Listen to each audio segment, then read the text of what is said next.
কোরআনে সূরা আল ইমরানে আল্লাহ বলেন, ইয়াউমা তাজিদু কুল্লু নাফসিন মা আমিলাত মিন খাইরিন মুহদারা।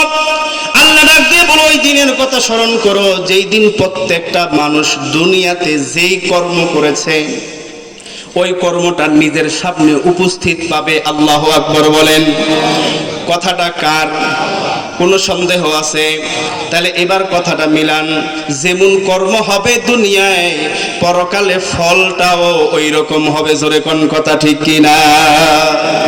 আবার আল্লাহ ডাক দিয়ে বলে, ইয়াউমা তাজিদু কুল্লু নাফসিন মা আমিলাত মিন খাইরিন মুহদারা ওয়া মা আমিলাত মিন সু।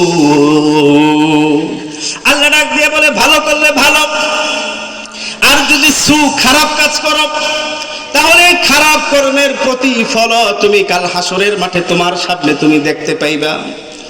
আল্লাহ এখানে ক্ষান্ত করে নাই, ভালো মন্দের রিপোর্টটা যখন আমাদের সামনে দেওয়া হবে তখন বান্দা আফসোস করে বলতে থাকবে, তাওয়াদ্দু লাউ আন্না বাইনাহা ওয়া বাইনাহু আমাদাম বাইদা। হায় আফসোস, আমি আর আমার কর্ম আর আমি যদি আজ হাসরের মাঠে আসমান জমিন পার্থক্য হয়ে যাইত, এই আমলনামাটা যদি আল্লাহ আমাকে না দেখাইতেন, তাইলে তো সমাজে আমাকে মানুষ হাজী সাহেব বলেছে, আমাকে মানুষে বড় হুজুর বলছে, আমাকে মানুষ তো সমাজের মধ্যে অনেক সম্মান করছে, কিন্তু আমি যে কয় নাম্বারের সম্মানী আওয়াজ দিয়ে বলেন তো এই খবর আছে কার কাছে? তুমি যে কত ভালো,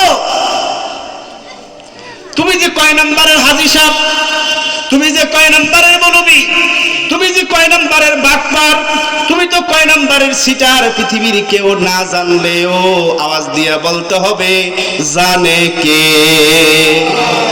নাই, হাজী সাহেব গাজী সাহেব সব ধরা খেয়ে যাবে কার কাছে?